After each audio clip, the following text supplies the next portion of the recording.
bright with some sunshine. Monday looks drier and brighter for many, likewise for Tuesday.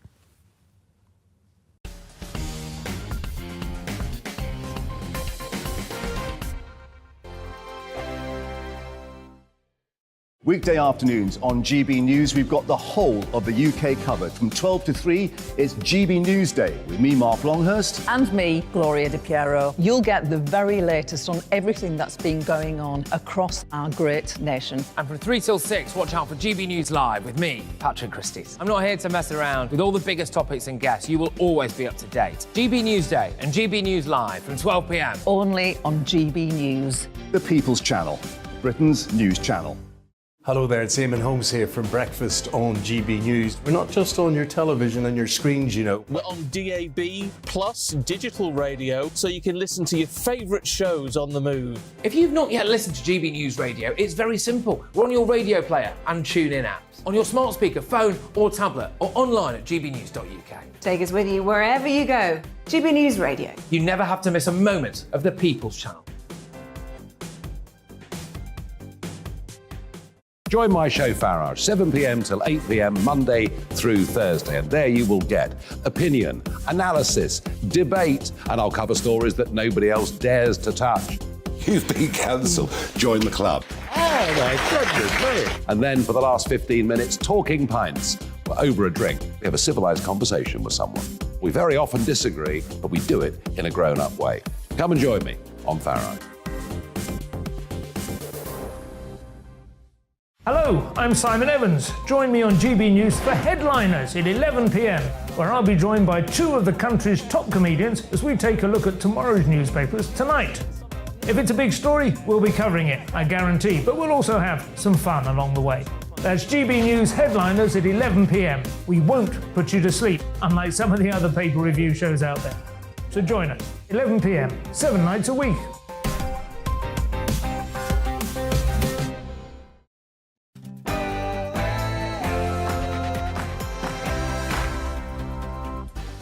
On Mark Dolan tonight, in my big opinion monologue, following multiple stabbings in broad daylight in the capital, welcome to lawless Britain.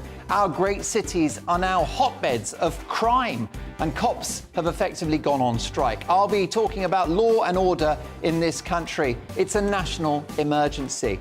My Mark Meets guest is legendary rock biographer Philip Norman, who'll be lifting the lid on Elton John, the Beatles and the Rolling Stones. Plus, is immigration good or bad for Britain? Also, is buy now, pay later a trap for consumers? And as they win the right to host Eurovision, is Liverpool the best of Britain? Plus, in my take at 10, it's time to save the great British pub, and I'll include a very personal story in relation to pubs that you won't want to miss. We've also got tomorrow's papers and my all-star panel. A busy 2 hours to come. We don't do boring, not on my watch. First up, the headlines with Tamsin Roberts.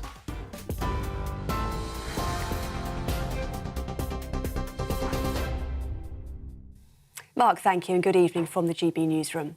The Minister for Trade Policy, Conor Burns, says he will fully cooperate with an investigation into allegations of inappropriate behaviour made against him. His comments come after he was sacked from the government after a complaint of serious misconduct earlier this week. The MP has had the party whip suspended whilst an investigation takes place. A spokesperson for Number 10 says the Prime Minister has been clear that the highest standards in public life must be upheld. The UK and Ireland have said they'll work towards resolving the stalemate over the Northern Ireland Protocol. Following a meeting between the British and Irish officials in London, both parties reaffirmed their commitment to reinstate an executive at Stormont by October the 28th. Irish Foreign Minister Simon Coveney said conversations with Britain had improved and there was a genuine effort to solve the problems which had emerged after Brexit. Multiple people have been injured after an explosion at a service station in Ireland. The Applegreen station in Cresla in County Donegal has been badly damaged in the blast, as have surrounding buildings. Multiple emergency service vehicles are in attendance, while a Coast Guard helicopter is also providing support. Ireland's Deputy Prime Minister has described the incident as tragic. A man armed with a knife has been shot dead by armed officers in a police station car park in Derby. Derbyshire Constabulary said officers were sent to the scene just before 10 this morning. The Independent Office for Police Conduct has been informed. Here's Deputy Chief Constable Kate Maynell. During the incident, a window was smashed at the police station. Armed officers were sent to the scene and a police firearm was then discharged. No officers, staff or other members of public were injured during the incident. It is not believed to be linked to counter-terrorism at this time. However, enquiries are ongoing. As you can see, a cordon is in place and Ascot Drive is currently closed and is likely to remain so while the investigation continues. The United Nations has passed a motion to investigate alleged human rights abuses in Russia. Nearly 50 countries brought the motion to appoint an independent expert, including Britain. The Human Rights Council accused Moscow of creating a climate of fear through repression and violence. But Russia says the motion contains false allegations. It's the first time an expert has been appointed to investigate the rights record of a permanent member of the Security Council. TV, online and DAB+ radio, this is GB News. Now it's back to Mark.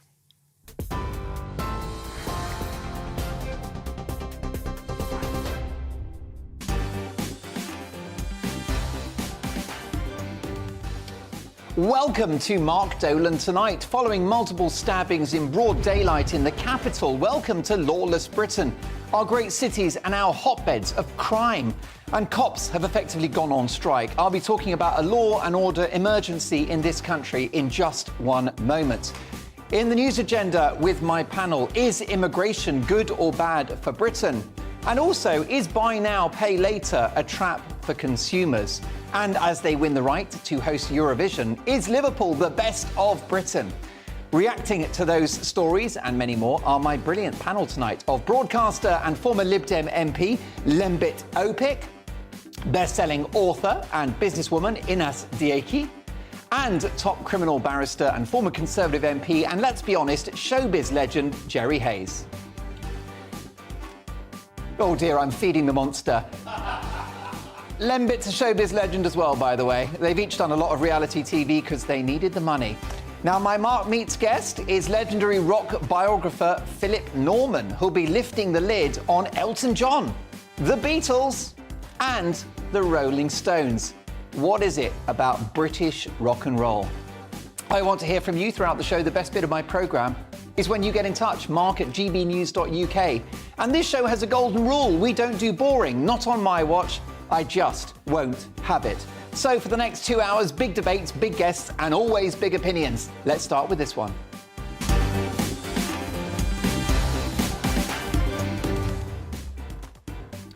Forget talk of nurses going on strike. It feels like our police have been on strike for years. Take a look at these shocking scenes in the capital yesterday morning.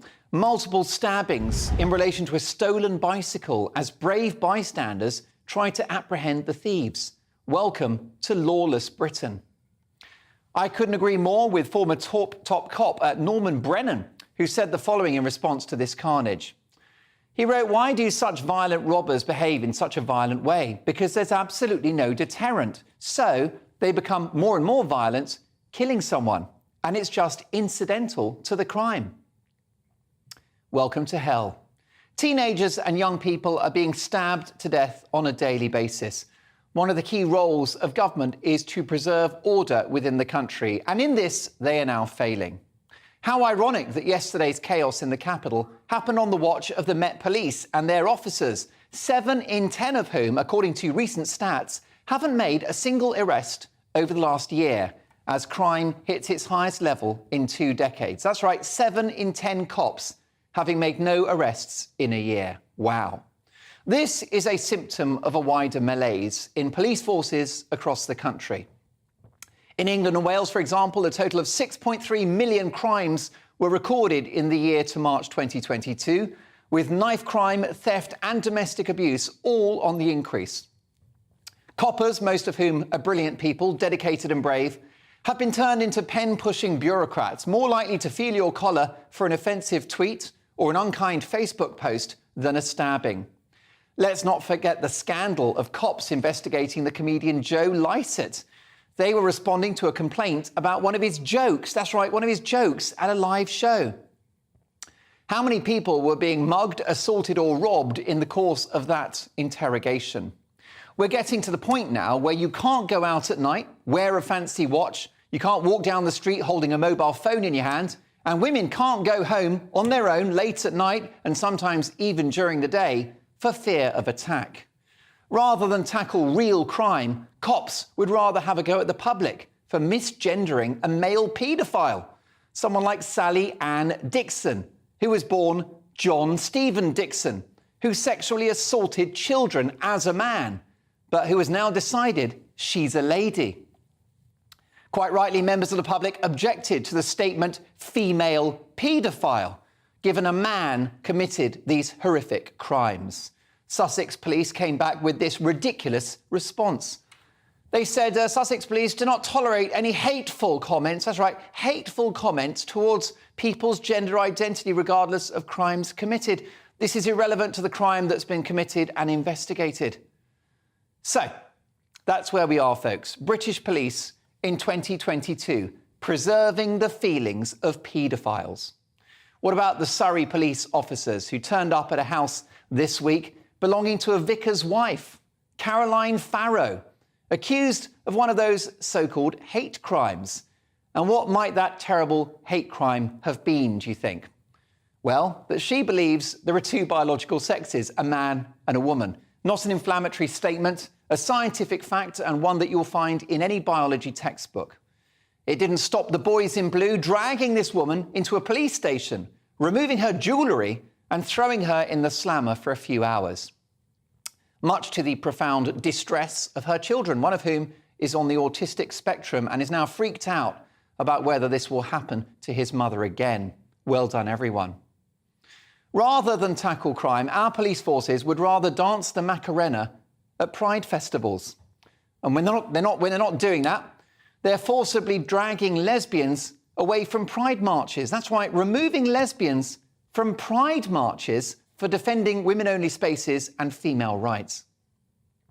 And surely a low point was the unedifying scene of protesters who glued themselves to the motorway earlier this year, affecting people's lives, delaying ambulances and dangerously risking an accident. But they were asked by cops whether they're okay and whether they'd like a cup of tea or something to eat. I know what I'd give them. The police are going from being institutionally racist, which was horrific, to institutionally woke.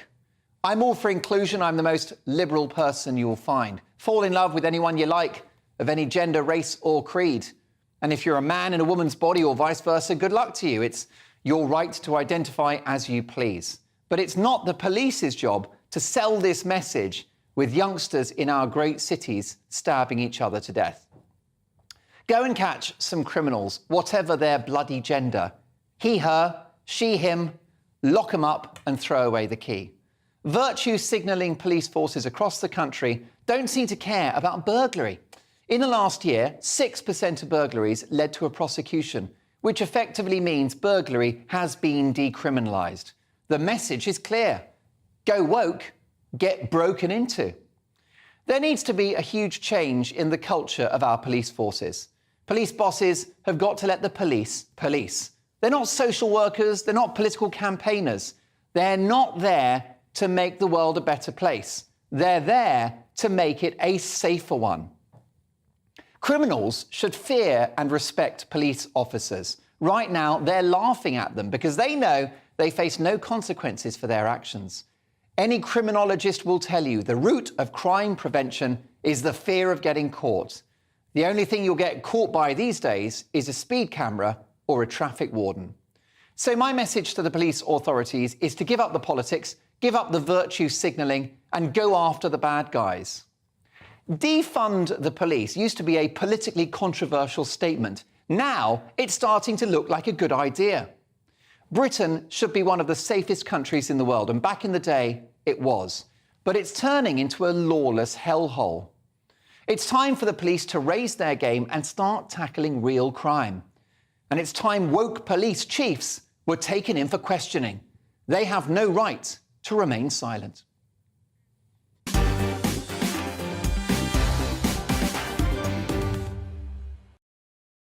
What do you think? Let me know your views. Mark at gbnews.uk. I'll get to your emails shortly, but reacting to my big opinion monologue are my brilliant panel tonight of criminal barrister and former Conservative MP, the wonderful, amazing, fabulous Jerry Hayes. We've also got ex-Lib Dem MP and broadcaster Lembit Opik, and brand new to the show, Inas Dieki, businesswoman and author. Great to have all three of you with me. Inas, let me start with you. Do you think that crime in Britain is out of control? I definitely think so, Mark. Yes, it is out of control, and it's interesting because I think the police officers, rather than doing their job and focusing on that, they're focusing on being politically correct. And I feel like they can't do their job. You know what I mean? A crime is a crime, no matter what your color is or your country is, whatever it is. They need to be doing their job. They can't be nice. And that's what I think that's the source of what's happening right now. So I definitely think it's crazy what's going on right now, of course. And Inas, what about this obsession that the police seem to have now with hate crime? I think that's something, like, you really need to look at it, right? To consider it, but you can't really, it's not the police job. It's not the police job because they can't do their job if they're accused of being, of doing hate crimes. They have a job to do that. Their job is to keep the country safe. And that's that. That's my opinion of it. I agree with it. You really need to, you need to be careful or take it in consideration, but you can't really stop your job because the country relies on police, and you can't really be nice and leave all of the crime to happen because you're scared to be accused of hate crimes. Lembit Opik, the police might argue that some of these hate crimes are very, very serious and can lead to distress, self-harm or even suicide. So perhaps the cops are right to stay on top of it. Yes, some of them can. But we've already got the legislation which requires the police to exercise some common sense here. Just being offensive or saying the wrong thing about somebody's gender isn't exactly inciting hatred or violence. And what's really interesting about the situation is the wokeness which seems to be pervading all parts of our lives, including policing. Now, come on, let's be realistic. We all know that some people think that homosexuality is still bad, and many other people don't. I would consider myself to be in the latter group. But to not even allow the debate, to actually find yourself in the slammer for 3 hours just because you expressed potentially a Christian view, not one I necessarily agree with, even though I've got fairly strong spiritual beliefs myself. That's crazy. And you made a point in your monologue. What on earth are the police doing when you've got people walking into hospitals with stab wounds there, when you've got kids being assaulted in the most horrendous way, but the police go for the easy target? Now, a lot of police are doing a really good job, I have to say, but the whole problem is we've got a police system which is reflecting a political system which has gone all woke, and that's really, really way wrong. Of course, I'm not the professional here. Jerry Hayes is the professional. Oh, but just a moment. I'm on strike. I'm on strike. And shall I tell you, Lembit, and that's why I'm on strike is because there has been underfunding for years of the criminal justice system. Because barristers are paid like absolute rubbish on the minimum wage. No. You have now, that's a criminal accusation. No. Well, it is true. That's why we're on strike. The fact of the matter is there's been unfunding of the defunding of the criminal justice system. It's all very well to talk about wokery and all the rest of it, which is very good, and I don't disagree with that. But why aren't police going out to deal with the burglaries? Why aren't they locking up the criminals? Because they haven't got the money. It's all very well Suella Braverman, who hasn't got a sensible thought in her head, some of you might think, or any thought whatsoever in her head, who just sort of says to the police, we will cut murders by 20%. Oh, for God's sake, grow up. The fact of the matter is, we cut You know, it was my government, it was the Tories. The number of police officers by 20,000. And now we're saying we're going to increase them by 20,000. Why do you think we're in this mess?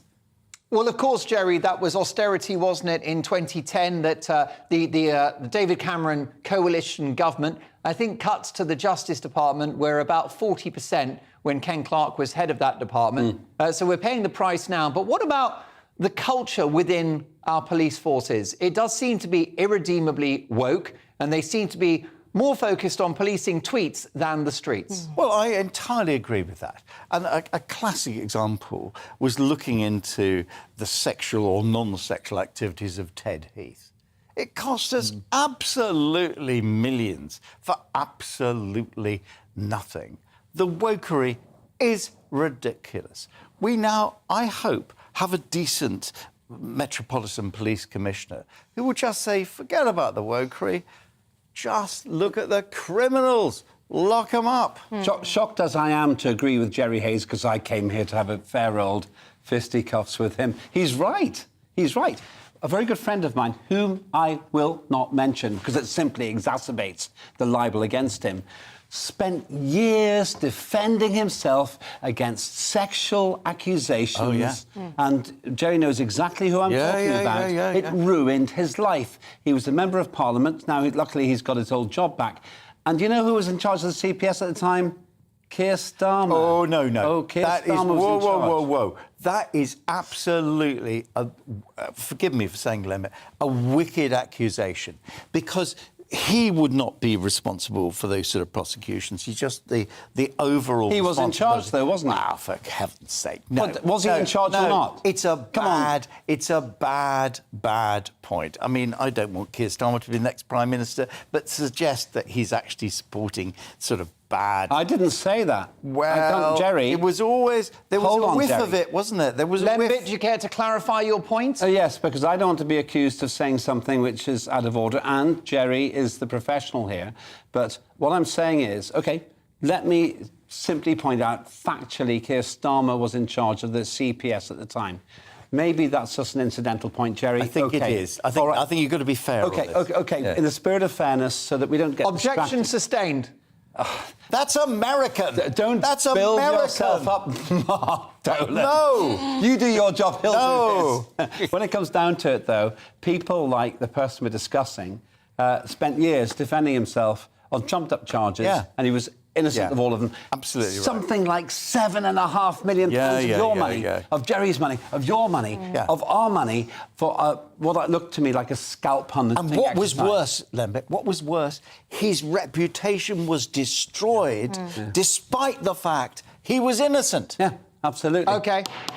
Case dismissed, thrown out. Well, I'll keep you. We don't have gavels. I'll keep you for about an hour and 20 minutes because we've got lots to debate. But final word, please, Inas, on this one. It's my view and the central theme of my big opinion tonight that the police are there not to make the world a better place, but a safer one. It's time for a shift in focus, a shift in priorities. That's right. That's right, Mark. And I think something, right? I think the police and the country gone soft, and there is a problem here. You know, the police cannot do their job. You know, their job not to be nice. Their job is to lock criminals, and we've gone soft, Mark, and it's causing a problem. I think you'll agree we're travelling. We are travelling business class with my panel tonight. They're a bit noisy, but they've got plenty of points to make. What do you think about what you've heard so far? Mark at gbnews.uk. More from Inas and from Jerry and from the fabulous Lembit very, very shortly indeed. In fact, later this hour, we will debate the following question. Is immigration good or bad for Britain? What do you think, Mark at gbnews.uk? Plus, my Mark Meets guest is top rock biographer Philip Norman. We'll be lifting the lid on Elton John, Paul McCartney and the Rolling Stones. Just what is it about British rock and roll? But next, in the big question, are speed limits now too low? How are you getting on with those 20 zones in our cities? It drives me mad. We'll discuss speed limits after this. I'll see you in 2.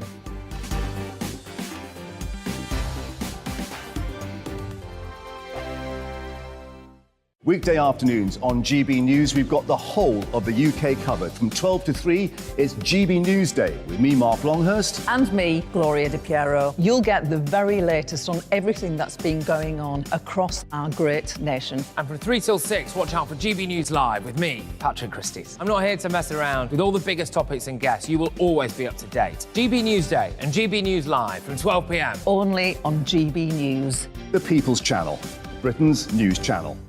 Hello there, it's Eamon Holmes here from Breakfast on GB News. We're not just on your television and your screens, you know. We're on DAB plus digital radio, so you can listen to your favourite shows on the move. If you've not yet listened to GB News Radio, it's very simple. We're on your radio player and tune-in apps, on your smart speaker, phone or tablet, or online at gbnews.uk. Take us with you wherever you go. GB News Radio. You never have to miss a moment of the People's Channel.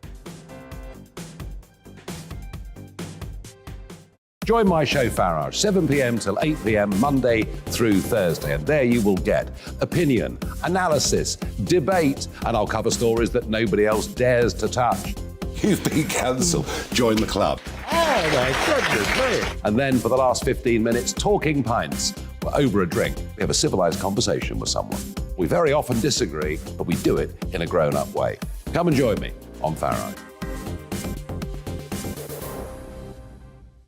Hello, I'm Simon Evans. Join me on GB News for Headliners at 11 p.m, where I'll be joined by two of the country's top comedians as we take a look at tomorrow's newspapers tonight. If it's a big story, we'll be covering it, I guarantee, but we'll also have some fun along the way. That's GB News Headliners at 11 p.m. We won't put you to sleep, unlike some of the other paper review shows out there. So join us, 11 p.m, 7 nights a week.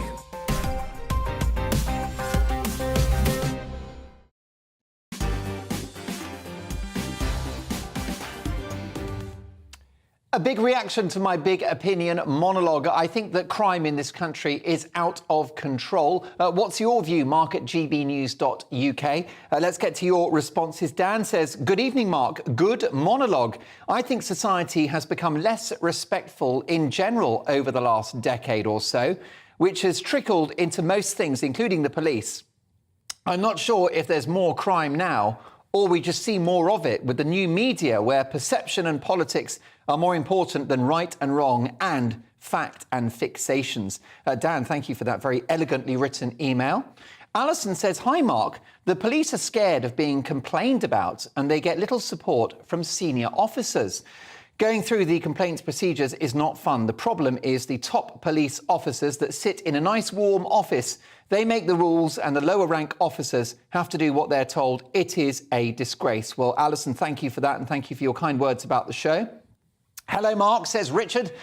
You missed one that beggared belief in Uxbridge, where an elderly man was arrested for preaching Christianity in a Christian country. What's the world coming to? It was filmed where he was dragged off quite violently by two police officers in what is supposed to be, as I've just said there, a Christian country. You couldn't make it up, could you? How about this from Kay as a final thought at this stage? Dear MD, let's not forget the appallingly heavy-handed policing we saw during the COVID pandemic. Actually, Kay calls it a plandemic. This should make it clear that the police are political, and so was COVID. There have been first-hand reports of police who tested positive for COVID and were told to go to work anyway. No shortage of coppers when hundreds of thousands of peaceful protesters took to the streets. Well, Kay, I've got to say that you're so right that the handling of people that protested against vaccine mandates and lockdowns was very different to the handling of those who were marching for Extinction Rebellion. It was double standards from our police. And I'd like to reinforce a point made by one of those earlier emails, that this is not about the police themselves. The men and women who go out there, put their lives on the line every day, are true heroes. And you know what? They've not had a sniff of the budget increases that they deserve. They should have a pay rise. Of course they should. They do a great job. But the forces, the leadership, it's a disaster. But keep those emails coming. Mark at gbnews.uk. Top rock biographer, the amazing Philip Norman, is coming up after 10. But first, this.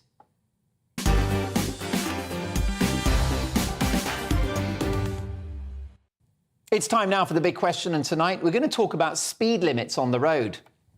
In less than a year's time, drivers in Wales will see arguably the biggest change on the nation's roads since the wearing of seatbelts was made compulsory in 1983.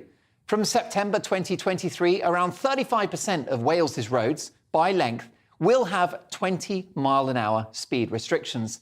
Not everyone's convinced it's a good idea. An online petition has collected 45,000 names opposing the measure, including a retired policeman worried it will cause more accidents. It sparked a backlash from residents in Flintshire who claim it was doing more harm than good.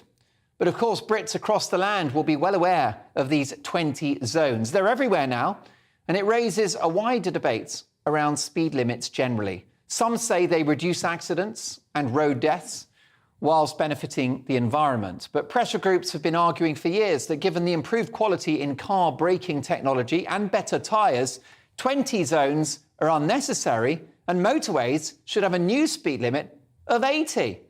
But the direction of travel appears to be one in which drivers are being slowed down. So that's tonight's big question. Are Britain's speed limits too low? To discuss this, I'm delighted to welcome legendary Fleet Street journalist and radio icon Mike Parry and Councillor Robert Waltham, MBE, leader of North Lincolnshire Council. Councillor Waltham, welcome to GB News. Do you think 20 is too slow? Good evening. Thanks for inviting me on. I think there are cases for 20-mile-an-hour zones. I think particularly outside schools and busy town centres. But in reality, I think personal responsibility should drive all activity around driving. We all know those areas and those zones where, particularly where children are leaving schools, where those busy town centres where older people perhaps can't move across the road as quickly as they would like to. So there's a place for them, but frankly, there certainly isn't a place for having them everywhere. Because apart from anything else, people should be able to make their own choices about the distance they travel at, the speed that they travel at in those zones. Particularly, Councillor Waltham, on roads that have been 30 for decades. And as I mentioned there in the introduction, the improvement in car technology, braking technology, and of course, better quality tyres. Do you have too many 20 zones in North Lincolnshire? Well, we've just adopted a policy in town centres. Particularly, we're trialling some at the moment. We've got one village that's particularly narrow streets, really narrow paths. So I think I'd certainly say that there's a place for them. If the village is tight where there's not many spaces, which is one of them, or town centres where you get a lot of traffic and it's just really difficult to be able to cross roads safely and things like that. But by and large, actually, I think most people should be advocating for personal responsibility, knowing what you're doing, making those choices in the street scene that you're driving through, and and being considerate of other road users. Just to make a point about communities. Communities often recognise speeding as being a problem, and they always tell me they'd like a lowered speed limit to make that work. I always advocate for common sense because I always say the council can't fix people's personal responsibilities, but frankly, there will always be a space for lower speed limits, particularly outside schools, I'd say. Mike Porky Parry, I'm sure that you'll concede that people should drive slowly around schools, but above and beyond that, what's your view of 20-mile-per-hour zones in our great cities? Well, I want to say that listening to Robert there is from Lincolnshire, I really appreciate his really sensible approach to this. In Lincolnshire, there's not a lot of people, OK? But I live and work in Greater London where there are a lot of people. Now, I went to work this morning, OK, at 5:30 a.m. and I had a driver. I'm lucky that people take me to work. A 750 BMW car, which means it's got a 4-litre engine. That car is not designed to do 20 miles an hour. Now, you might say that's the fault of the car, but I'm talking about 5:30 a.m. on dark streets in Greater London, trying to get to the studios I was going to in central London. There are no children walking around. There are no pedestrians.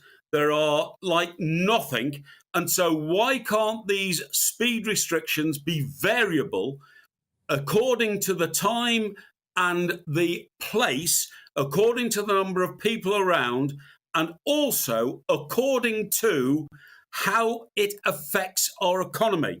Because if you have a 20-mile-an-hour speed limit, which a lot of cities now are taking into their, greater inner city, that just crunches economies. It stops people being able to work. It stops people being able to get the goods that are needed in city centres from outside the city and bring them in. It's a total disaster. Nobody needs to drive at 20 miles an hour if they've got an efficient car or efficient vehicle, an efficient van, and they're doing their job and they have to crawl along. And I literally mean crawl along. It is a complete waste of the energy of the car. It's a waste of the time of the people in the car. It's an absolute nonsense. And I tell you what it is, Mark, it's another chapter of the war against motorists, the war against the car driver. It's an envious thing because people like me who can afford to have a very nice car, I've got a very nice Mercedes, 2-door and all that, they just want to stop me driving my car with any fun or any vivacious or joy. They want me to feel guilty for having that car. And that is a war against the driver. Mike Parry wants to va-va-voom. I mean, we're talking here, aren't we, Councillor, in Wales, about 35% of Wales's roads having a 20-mile-an-hour speed restriction. It seems excessive. I mean, would you accept the idea of 20 just being a rarity, a necessity, for example, in front of a school, but the exception, not the rule? Do you think they should be scaled back? Well, I do. I can only speak for my area. I mean, I certainly wouldn't support in North Lincolnshire, 30% of our roads being 20 miles an hour. I think built up streets, where we all know, we've all driven down streets and thought, I wouldn't want to be going down here any faster than 20 miles an hour. I make that case for the school stuff. But frankly, I would say that, anything where you're on main roads where, it's just an excessive level of intervention. And as I say, it certainly wouldn't happen in North Lincolnshire. I think that each council has got to make its own mind up. But I go back to that point that I make about residents who often have a perception that cars are travelling in excessive speed. I live on a main road. People often flag down drivers and they're only doing the speed limit sometimes. So there's often a perception of speed from a resident perspective. So that's the other side that you'd expect me to advocate for. I'm elected to and speeding does blight the lives of people who live on busy streets. But all that in consideration, we have got to just get back to a situation in which people are responsible and accountable for the decisions they make when they put their boot on that accelerator. As much as there are areas you have to protect. Mike? Rob, with the greatest respect, it doesn't blight the lives of people of Lincolnshire. Lincolnshire's a beautiful county. And the reason that you live there, and by the way, I see you have an MBE, so I want to salute you for having been, a major contributor to our community for obvious reasons. But Lincolnshire doesn't have a lot of people. And that's why it's such a beautiful county. It's near Rutland, isn't it? And I've got some friends in Rutland, and it's a little place. But you've got to understand that why on earth would anybody driving 30 miles across Lincolnshire have to drive at 20 miles an hour unless, which I totally agree with, they're passing through a village and there's a school, and of course you control down to 20 miles an hour. But I think, Robert, you might accept my point. A lot of it is all about trying to control the drivers, trying to control communities, trying to control the individual. Shouldn't we be allowed to get onto our motorways, to get away from Lincolnshire, which is beautiful, to get back to the big city where there's commerce and individuality, and be able to drive at 80 or 90 miles an hour, which would absolutely, genuinely improve the economy? Yes, isn't that the thing? We've got no doubt, Councillor Waltham, you are a world-class public administrator. Congratulations on the MBE. But some of your colleagues in local and central government don't want us in cars at all. Yeah, I agree. I think there is. I mean, clearly, I don't live or represent a city area, so it's very different for me. But I would argue, as you say, the point that I made earlier as well. Some small villages, it's hard to speed through.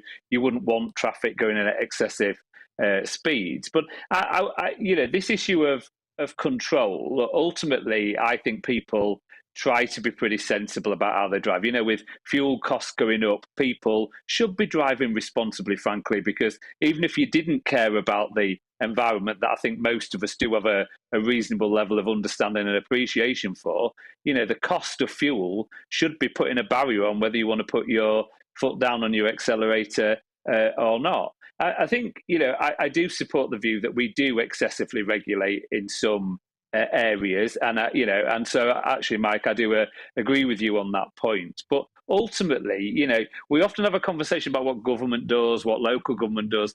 Your local government or government don't have to do anything if everybody lives in accordance to the law. And my old dad always used to say to me, drive in accordance to the conditions of the road.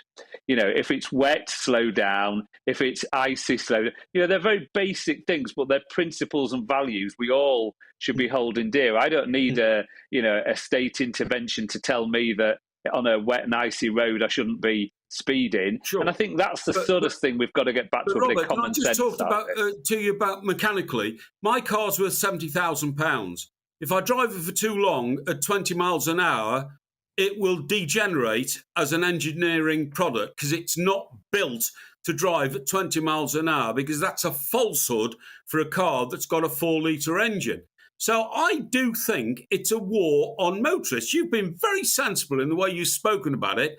I live and have to travel into Greater London, and I think what they're trying to do is push cars out. In Lincolnshire, where you live, cars are absolutely vital, aren't they, to your economy, to the county that you live in, and there should be lateral an agreement, as you've already hinted about, as how cars drive and at what speeds they drive.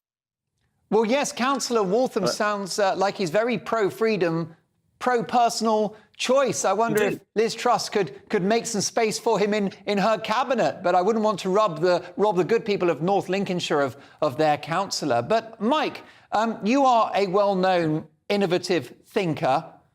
You have a very creative imagination. You've previously gone on record as saying that there should be rear-view mirrors on racehorses, which I think is a brilliant idea that would definitely improve the Grand National. But what about this idea of variable speed limits? You're suggesting it's sort of low speeds in a dangerous area where there are accidents, and then it speeds up late at night. That sounds like chaos to me. People won't know what the speed limit is. You either go for 20 or you don't. No. But what I'm saying is it's not beyond the wit of man. As I said, this morning I went to work, I had to go to a TV studio, car picked me up at 5:30, it's dark, and I drove in from Surrey, where I live, into Greater London. There is nobody on the roads. Why did I have to subject myself to sitting in the back of my car doing 20 miles an hour when there's literally nobody on the road? I mean, there's no pedestrians. One of the reasons why we have 20 mile an hour speed limits is to make sure we look after children who might be coming out of schools, or they might be walking on pavements near to their home. That doesn't happen at 5:30 in the morning. I'd like to extend this to say that, cycle lanes also restrict the ability of drivers to do what they've got to do, and that is drive. And if they're a white van man, they've got to take goods into towns and that kind of stuff. Why can't we have a more variable traffic policy where at sometimes it's sensible to restrict the speed of a car or a van, and at sometimes it's not? It's not sensible to restrict a car at 5:30 in the morning with no traffic around to 20 miles an hour. All that does is damage the economy, and I'll tell you why. Because it takes another 15 minutes for my driver to get me to the studio I'm going to. That puts pressure on the company that's driving me. It's ludicrous. However, Mike Porky Parry, it saves the planet as well, because if people drive more slowly, they have fewer emissions. Who told you that? Sorry, Mark, Well, who told you that? That's a fact. With your lovely 4-litre Mercedes, you produce less emissions, fewer emissions if you're doing 20 than if you're doing 30.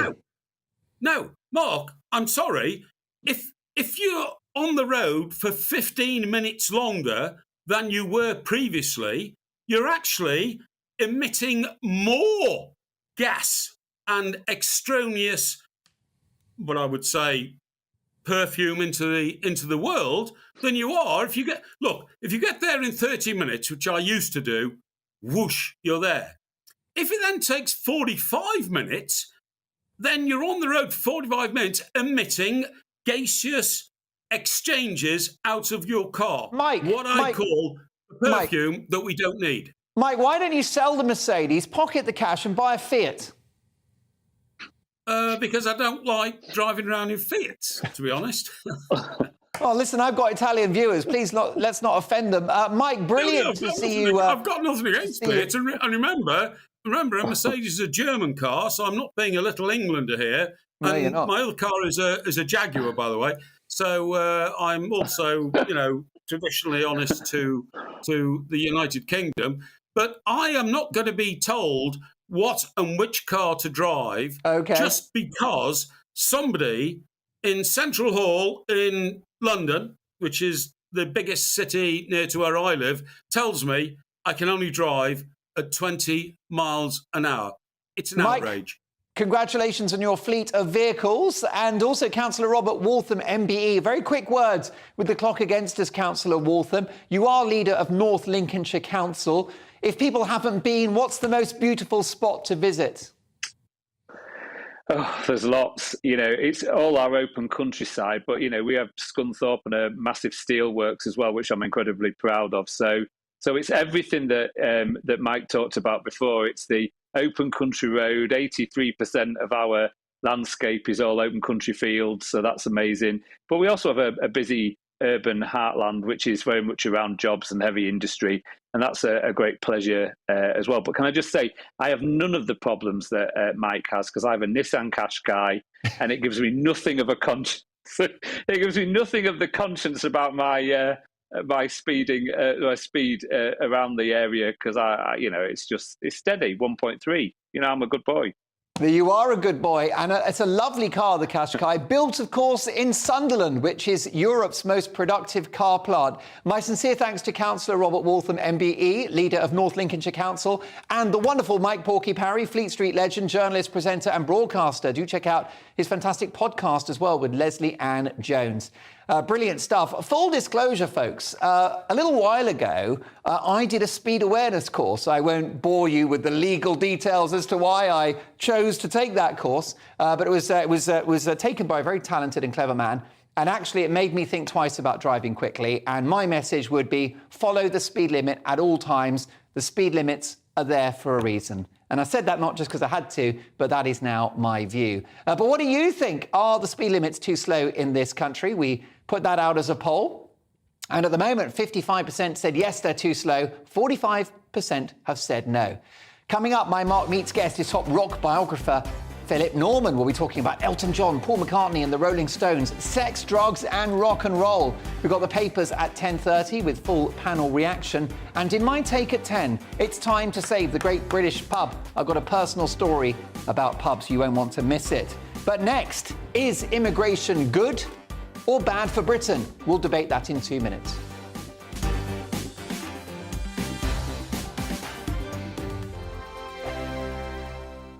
Weekday afternoons on GB News, we've got the whole of the UK covered. From 12 to 3, it's GB News Day with me, Mark Longhurst. And me, Gloria Di Piero. You'll get the very latest on everything that's been going on across our great nation. And from 3 till 6, watch out for GB News Live with me, Patrick Christys. I'm not here to mess around. With all the biggest topics and guests, you will always be up to date. GB News Day and GB News Live from 12 p.m. Only on GB News. The People's Channel, Britain's news channel.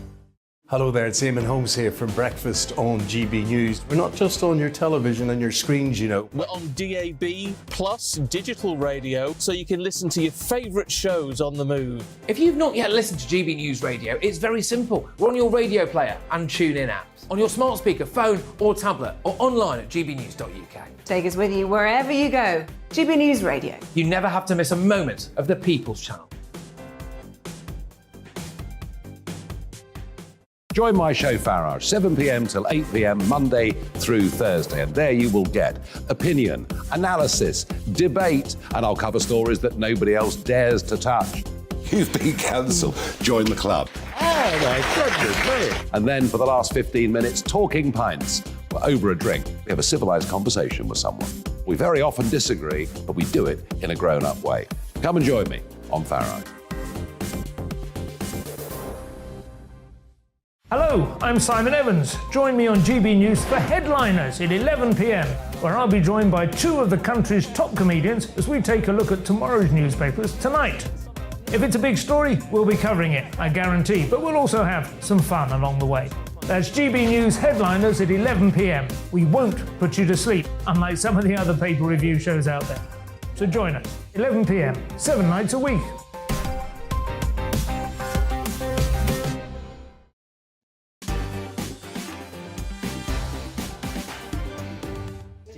Well, a big reaction to our debate about whether the speed limits are too slow in this country. Richard says, let's do it like the Germans. They've got a great idea. No limit on the Autobahn. Well, here's hoping. That would be fantastic for Mike Parry and his Mercedes, although I do think my 11-year-old Prius might struggle. I'll get to more of your emails shortly, mark@gbnews.uk. Now, Home Secretary Suella Braverman has warned Liz Truss not to sign a trade deal with India that would increase immigration. The Home Secretary said that Brexiteers did not vote for an open borders policy with India and claimed that visa overstayers from the subcontinent already pose a problem. So it begs the question, is immigration a good or a bad thing for Britain? I'll get the views of my panel shortly, but first to discuss this is the chairman of Migration Watch, Alp Mehmet, live from North Cyprus. Hi, Alp.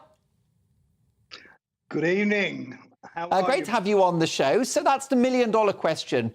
Does Britain need immigration for the economy to grow? Look, immigration, it's not a zero-sum game. Of course, steady immigration, the right skills coming into the country at the sort of level and pace that we can cope with for people to integrate, that is a boon. Of course it is. Illegal immigration and uncontrolled immigration of the sort that we have had for over 20 years is bad for the country. It's as simple as that. What we need to do is get a grip, have controlled immigration, the right sort of people coming in at the right sort of pace, and then everything will be fine. But simply saying that anyone and everyone who wants to come here can, to do whatever job they like, to get paid small amounts. No, that's not in anyone's interests, and certainly not in the interests of those at the lower end of the pay scale in this country who are struggling most. However, Alp Mehmet, we do need people to do the jobs that Indigenous Brits won't do, such as picking fruit in the summer. And of course, there is a direct correlation, isn't there, between immigration into a country and economic growth. And normally it's self-correcting. If the economy stops growing, then people don't come here. Well, of course, the economy will grow the more people you have coming into the country. It's obvious that will happen. But what happens to productivity? What happens to the slice of the cake that you and I and everyone else gets?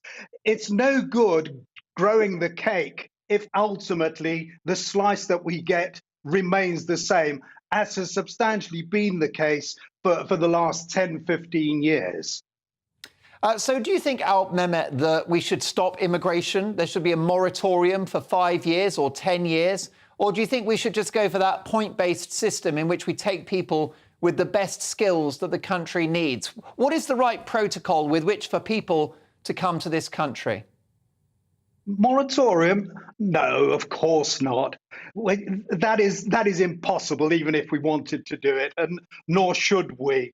However, immigration, the points-based system, in theory, that should work. It should allow us to bring in the people that are needed. In fact, what happened when the system was introduced, and it's not really a points-based system of the sort that the Australians have got, which is what we were given to believe would happen. But the fact was that it was all loosened to such an extent, the skills and the qualification levels, the pay levels, all these thresholds were reduced so that ultimately we just threw open the doors. And that's why we had over the past year 1.3 million people actually granted visas to come here and live long term.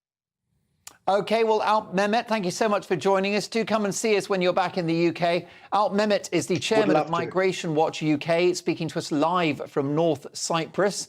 Look, let's get the views of my panel now. Jerry Hayes, Ines Diaki and Lembit Opik. Ines, you are a refugee advocate. That's right. What is an appropriate number of people to come into the UK? Because I think it's something like 6 million over a decade, which sounds a little excessive to me. That's right. That's right. So let me start, right? I'm an immigrant. I came here 2011. I'm a refugee, and I would say that I'm a success story. I came here and I made a difference. I still make a difference to this country. So I will answer your question, Mark, and I would say immigration works for the UK. I'm pro-immigration. I think this country, the beauty of it, it is diverse, right? And I think immigrants really bring value, and I think, you know, they definitely need support with that. And there is, listen, I've been an asylum seeker, and I've seen a lot of positive stories. I've seen negative stories. And I think it definitely needs to be looked at from, right, supporting immigrant to make a difference. Maybe change the system of, you know, people coming here claiming asylum, claiming benefits. That needs to be looked at. But I personally think immigration is really beneficial for this country. And it's been happening for years and years and years. This country's been built by... And Jerry, I don't think this relates to people entering the country illegally across the channel, because that's a different issue altogether, I would suggest. The question I would ask you is, what do you think about some of the comments that you're getting from the Home Secretary, who seem to be demonising people like you who came across to this country for opportunities? What would you say about that? Like, I have to be really honest here with you. See, I get her point. Like, I don't agree completely with her, but I get her point. She's listening to voters, isn't she? Yes. She's listening to people in communities impacted by excessive levels of that's a different thing immigration. altogether. Because, I mean, Alp Mehmet's an old friend, you know, from the Foreign Office from years back. And what he's saying is common sense. Look, have people over. If you need the fruit pickers, yeah. If you need the doctors, yeah. If you need the nurses, yeah. But if you're going to have all sorts of people coming over, as was a result of the Tony Blair stuff, whereby they're cutting the incomes of people in this country, then that's wrong. We've got to give a balance. Which precipitated Brexit, didn't it? It's exactly right. Yeah. Right. First of all, we're not talking about the cross-channel immigrants. Yeah. Whether you agree with some immigration policy or not, just coming in without permission is obviously wrong. So let's talk about the way that immigration is being handled. And it's a joke. I have to declare an interest. I work with the Association of Relocation Professionals. They bring something like 65,000 people into this country a year, probably worth about £7,000 million a year to the economy. But the system is Byzantine. It's pretty much a joke. Yeah. And if you're rich, and if you've got loads of money to spend on it, you can get good lawyers. Yeah. And then you get the visa. Yeah. If you're not so rich, if you're a small or medium-sized business, you can't get the people in. It's a nutty system. You made the point. Lots of people, including, I have to say, my parents, because they were immigrants too in World War II, they came in here, they worked very hard. But we haven't got any logic in the system, and we've got a hostile methodology to this. It's prove why you should come here instead of let's work out what you can do. Well, I think that's a very fair point. What this demonstrates is that whatever your view is on immigration, we need to have a national conversation about it. We can't sort of shove it under the carpet any longer. Now, my Mark Meets guest coming up is top rock biographer Philip Norman. We'll be talking about Elton John, Paul McCartney and the Rolling Stones. What is it about British rock and roll? Plus, we've got the papers at 10:30 with full panel reaction. But after the break, in my take at 10, why we need to save our pubs. And I've got a very personal reason as to why we must. So we'll talk about pubs next. And don't forget, the papers are on their way. See you in 2.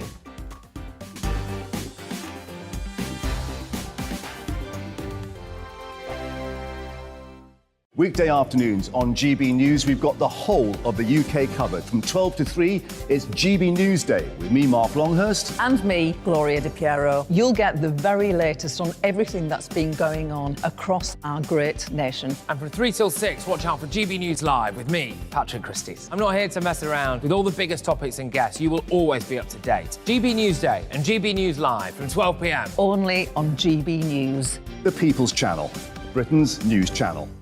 Hello there, it's Eamon Holmes here from Breakfast on GB News. We're not just on your television and your screens, you know. We're on DAB plus digital radio, so you can listen to your favourite shows on the move. If you've not yet listened to GB News Radio, it's very simple. We're on your radio player and TuneIn apps, on your smart speaker, phone or tablet, or online at gbnews.uk. Take us with you wherever you go. GB News Radio. You never have to miss a moment of the People's Channel. Join my show Farage, 7 p.m. till 8 p.m. Monday through Thursday. And there you will get opinion, analysis, debate, and I'll cover stories that nobody else dares to touch. You've been cancelled. Join the club. Oh my goodness me. And then for the last 15 minutes, talking pints. We're over a drink. We have a civilised conversation with someone. We very often disagree, but we do it in a grown-up way. Come and join me on Farage. Hello, I'm Simon Evans. Join me on GB News for Headliners at 11 p.m, where I'll be joined by 2 of the country's top comedians as we take a look at tomorrow's newspapers tonight. If it's a big story, we'll be covering it, I guarantee, but we'll also have some fun along the way. That's GB News Headliners at 11 p.m. We won't put you to sleep, unlike some of the other paper review shows out there. So join us, 11 p.m, 7 nights a week.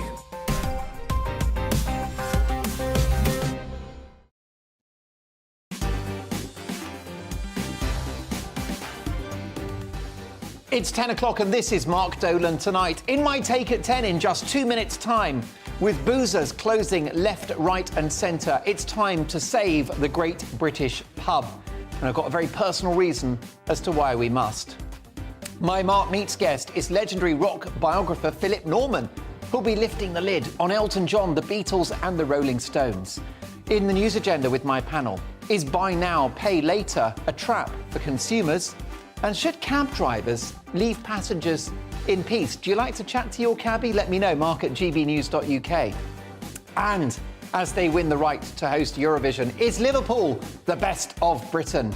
Plus tomorrow's papers at exactly 10:30. Lots to get through. My take at 10 is on its way, but first the headlines with Tamsin Roberts.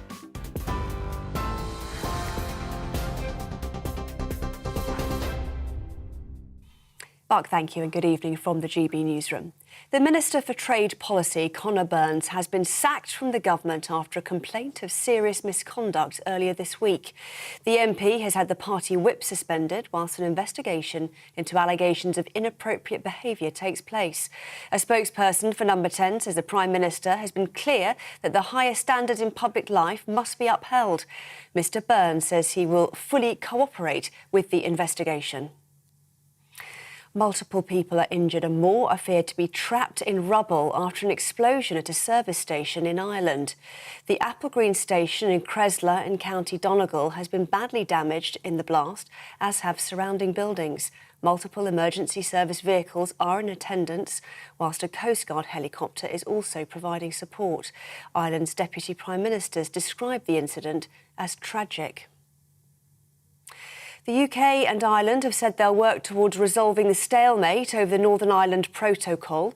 Following a meeting between British and Irish officials in London, both parties reaffirmed their commitment to reinstate an executive at Stormont by October the 28th.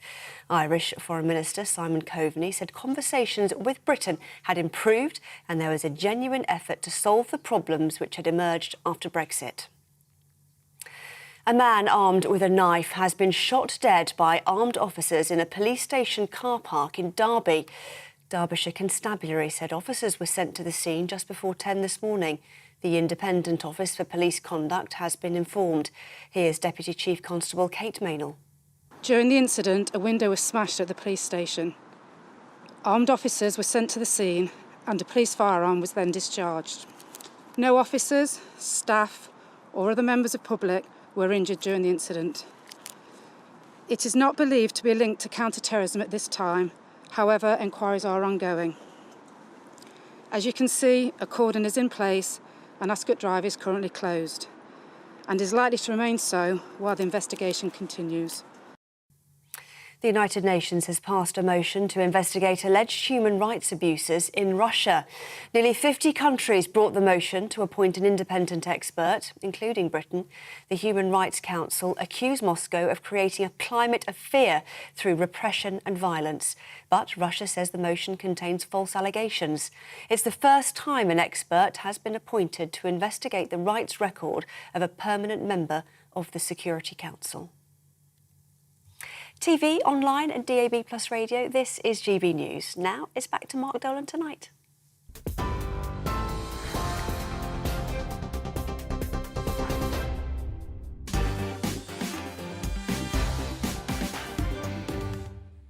Welcome to Mark Dolan Tonight. Big stories, big guests and always big opinions. In the news agenda with my panel, is buy now, pay later a trap for consumers? Even Marks & Spencer are now doing it. Should cab drivers leave passengers in peace? Do you like to chat with the cabbie? And as they win the right to host Eurovision, is Liverpool the best of Britain? Plus tomorrow's papers at exactly 10:30 sharp with full panel reaction. And my Mark Meets guest is legendary rock biographer Philip Norman, who'll be spilling the secrets of Elton John, the Beatles and the Rolling Stones. Lots to get through, but first, my take at 10.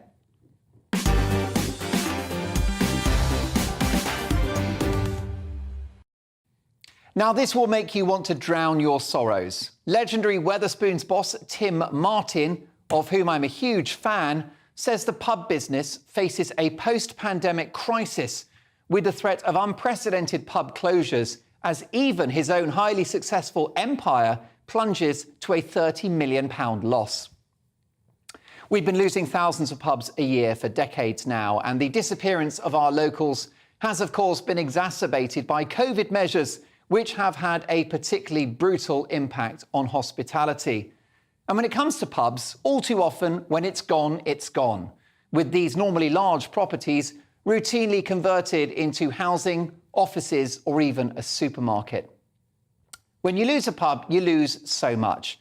Pubs make a massive contribution to GDP and the national income. Pubs are a big employer, particularly of young people and those seeking casual labour. And the supply chains linked to a public house, food wholesalers, breweries, cleaning companies is massive. But more than that, pubs are a part of our way of life.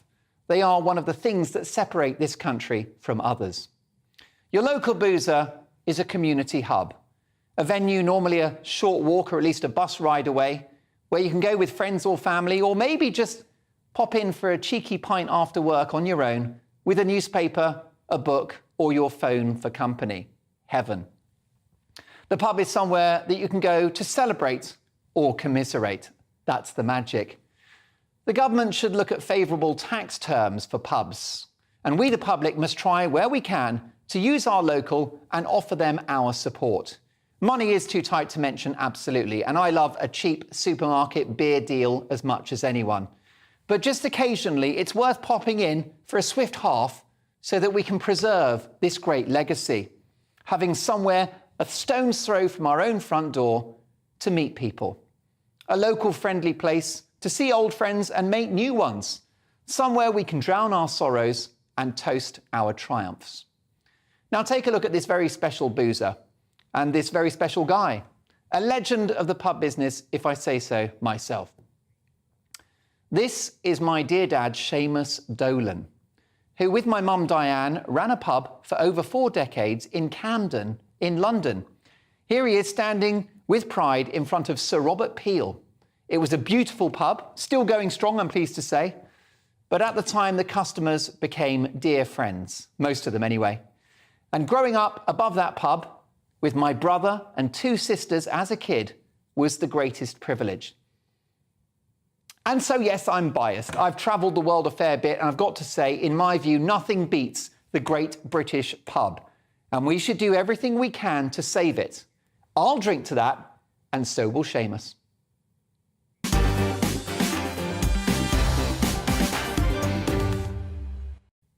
How do we save the Great British Pub? Let's discuss that.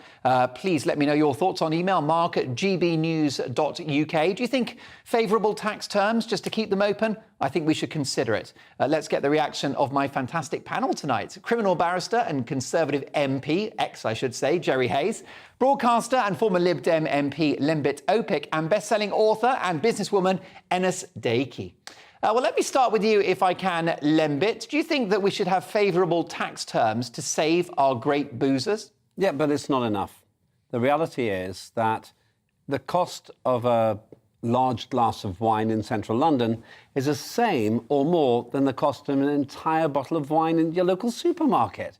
And eventually people make the calculation. You made the point yourself in your monologue that with lockdown, people got used to drinking at home and potentially alone. Now, that's not necessarily very healthy, but that's what people did. I don't think that tax breaks on their own will make the difference. We actually have to have a reevaluation about what you inferred then from your personal historical experience you've experienced, that the pub is the difference between swiping left or right or whatever it is. I'm sure Jerry can explain how you do all of that. But instead of doing that, you actually meet people in real life. And you actually have to talk and interact in 3D with human beings. Now we're living in this virtual world, and I don't think that's healthy. Pubs, at least in my experience, my 57 years on the planet, are a way that you actually meet real humans. And I think we're losing that. And that's going to be really bad for society and bad for socialisation. Yes, Jerry, these pubs, when they get taken over or they become, you know, housing or a supermarket, when they're gone, they're gone. They don't come back, do they? Well, certainly, in my view, that's the case. There used to be a lovely pub at the end of my late Mother Street. And it was lovely. When I go to see her, we go up there, we have the steak deal. Lembit, I'll have to interrupt you because there's an issue with your microphone. We're going to fix it. It's very unusual for us to have sound problems at GB News, but we will get on that. Jerry, let me ask you about these boozers and what we can do to save them, because it is a legacy of this country, isn't it? It's cultural, it's community, and it's economy. Of course it is. I mean, the fact that Lembit's been switched off shows there's a God, which is very important on this show. But the fact is, as you were saying about your dad, a pub is a community, isn't it? A pub is not just for drinking. A pub is not just for eating. A pub is just for sitting around, having a chat, getting to know people.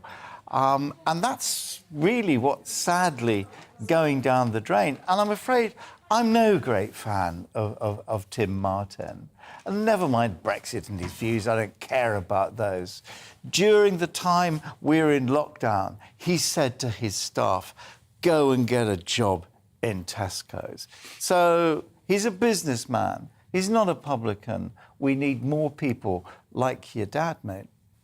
Well, yes, I think we probably do.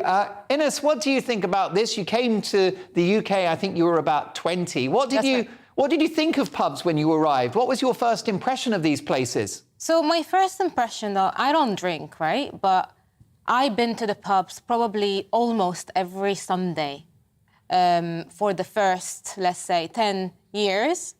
And I still do, Mark. I think they are a very important part of this culture, right? They are therapy places when, let's say they're important for everyone, but for men specifically, it's the place that they go and they just like let go, get loose, speak to a friend. Because we tend, as women, speak to our friends on the phone, we go to coffee shops, whatever, we speak a lot. But it is important, especially for men, Mark, that these pubs still exist. Maybe even the community support the pubs. They are important. I love pubs. I support them. I personally will support that pub. Go to the French House in Soho, which I think is the best pub in Soho. It really is. No, I do, because you're not allowed to use your mobile phone. Brilliant. And that's really the whole point of pubs, is to chat to people. Although, isn't it? Jerry, a point of order, they have another rule in that pub, which is half pints only. What's the point in a half pint? Because you can have even more. That's what the point is. My microphone may have failed, but my argument stands. Oh, for Mark. heaven's sake. Bravo. And I would say that there's a beefeater down in Epsom. There's Beefeater? the Three Stags in Lambeth. Those are places where I made many, many friends. And I'm sorry to once again agree with my panel, particularly with Jerry, but he's right. When it comes down to it, we either live on our phones, we live on the internet, or we actually have the courage to shake hands with real people, and sometimes strangers. What's happening to our society? If the pubs go down, so does the human race in the United Kingdom. Any pub memories, Lembit? Any moments that stand out, especially in the world of politics? What's the local boozer in Westminster? Is it the Red Lion?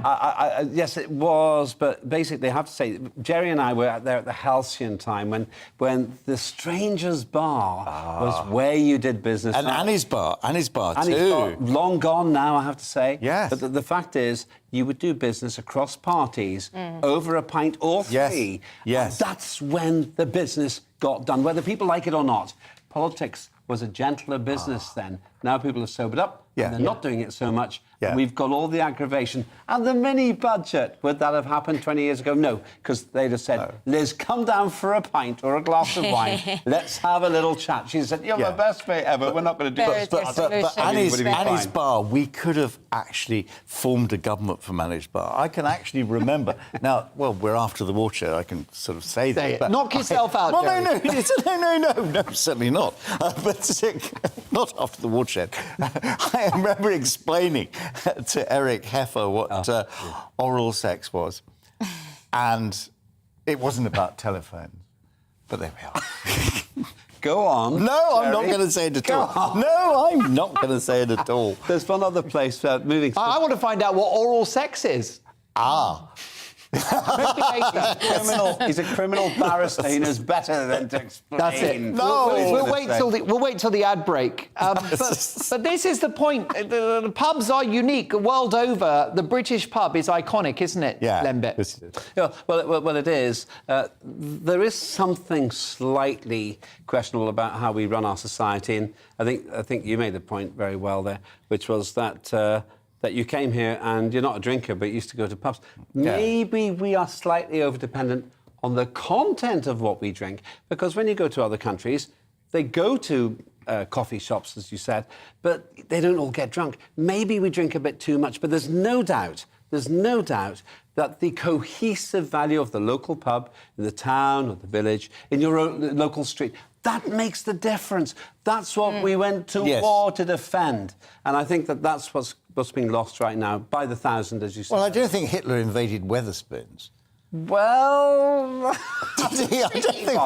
don't think we went to war for pubs. Hitler invaded the concept of Wetherspoons. Oh, I see. Listen, there's a few... Mark, I'm pushing. I can't back that up. There's a few political ideas floating around at Wetherspoons, but nothing too extreme, I don't think. I do love the Wetherspoons as well, by the way. My local is Mossy Well in Muswell Hill. There's the Coronet in Holloway.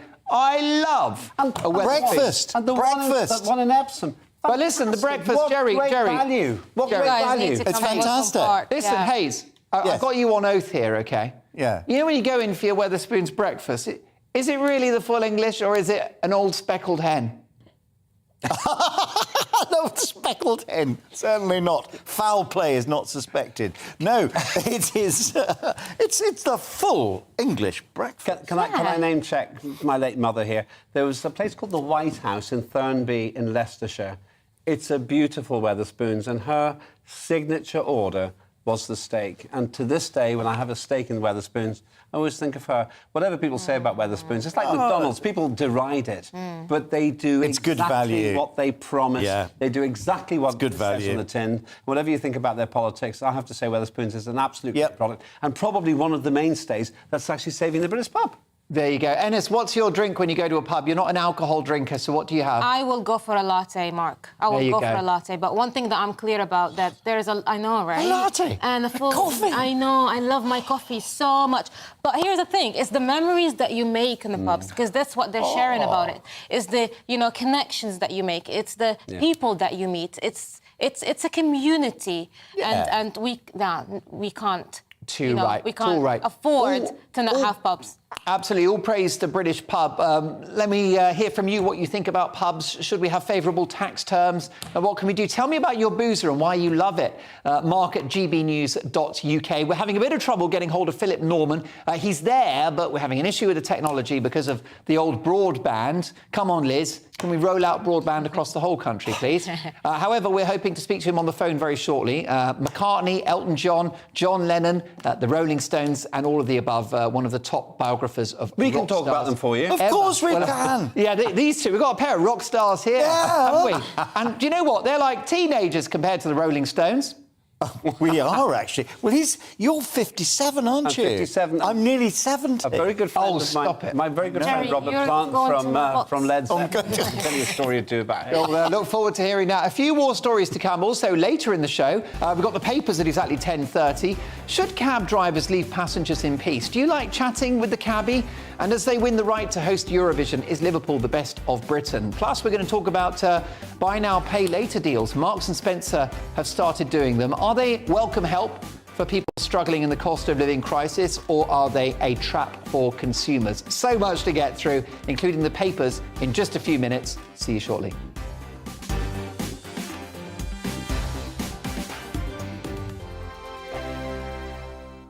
Weekday afternoons on GB News, we've got the whole of the UK covered. From 12 to 3, it's GB News Day with me, Mark Longhurst. And me, Gloria Di Piero. You'll get the very latest on everything that's been going on across our great nation. And from 3 till 6, watch out for GB News Live with me, Patrick Christys. I'm not here to mess around. With all the biggest topics and guests, you will always be up to date. GB News Day and GB News Live from 12 p.m. Only on GB News. The People's Channel, Britain's news channel. Hello there, it's Eamon Holmes here from Breakfast on GB News. We're not just on your television and your screens, We're on DAB plus digital radio, so you can listen to your favourite shows on the move. If you've not yet listened to GB News Radio, it's very simple. We're on your radio player and tune-in apps, on your smart speaker, phone or tablet, or online at gbnews.uk. Take us with you wherever you go. GB News Radio. You never have to miss a moment of the People's Channel. Join my show Farage, 7 p.m. till 8 p.m. Monday through Thursday. And there you will get opinion, analysis, debate, and I'll cover stories that nobody else dares to touch. You've been cancelled. Join the club. Oh, my goodness me. And then for the last 15 minutes, talking pints. We're over a drink. We have a civilised conversation with someone. We very often disagree, but we do it in a grown-up way. Come and join me on Farage. Hello, I'm Simon Evans. Join me on GB News for Headliners at 11 p.m, where I'll be joined by two of the country's top comedians as we take a look at tomorrow's newspapers tonight. If it's a big story, we'll be covering it, I guarantee, but we'll also have some fun along the way. That's GB News Headliners at 11 p.m. We won't put you to sleep, unlike some of the other paper review shows out there. So join us, 11 p.m, 7 nights a week.